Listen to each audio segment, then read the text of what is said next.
today's vlog, samahan niyo ako at tayo magluluto ng crispy tilapia curry.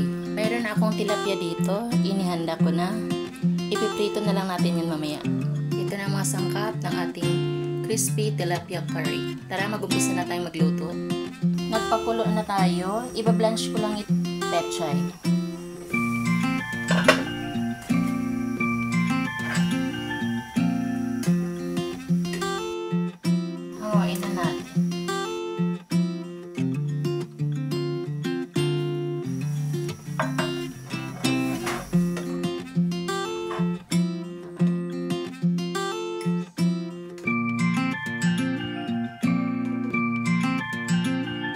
Set aside muna natin.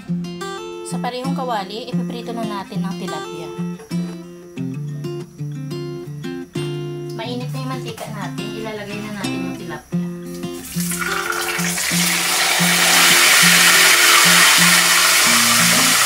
Balik pa rin natin.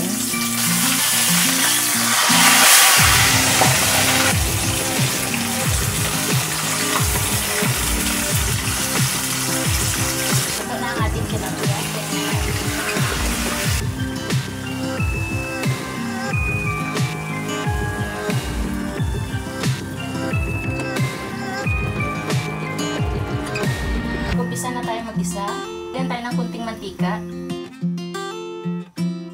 Lagay ko yung luya.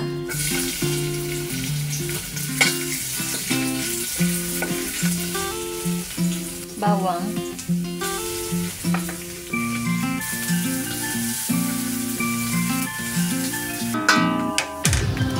Sibuyas.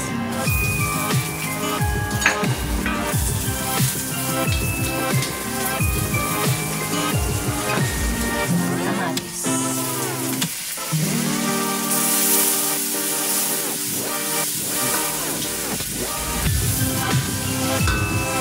Bell pepper.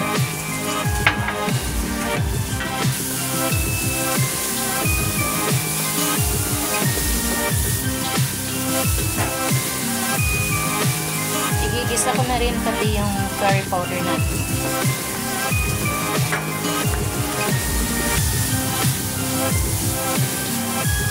Carrots.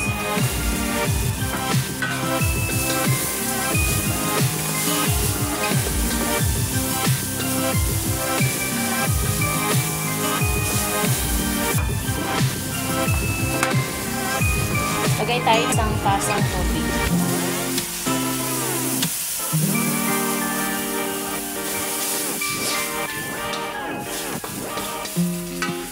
Hayaan nating lumambot muna yung carrots. Takpan natin.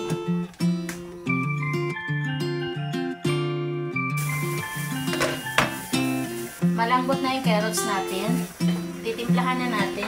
Lagay tayo ng salt, sugar, black pepper,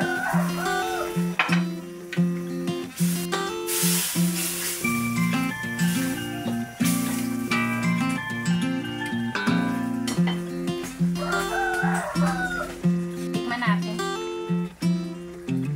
Dagdag tayo ng patis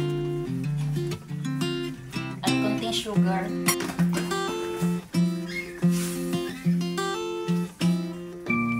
Wala tayong gata, kaya ang gagamitin ko ay evaporated milk.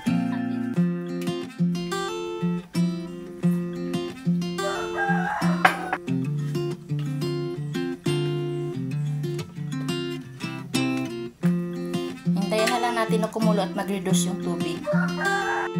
Lagay tayo ng konting suka. Nag-reduce na yung tubig, ilalagay na natin yung ating tilapia.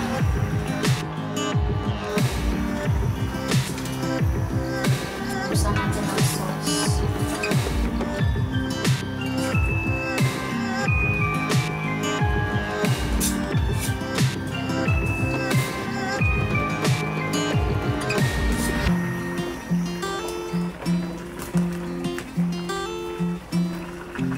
Luto na ang ating crispy tilapia curry.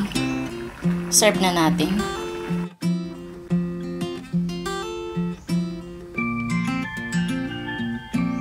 Serve and enjoy!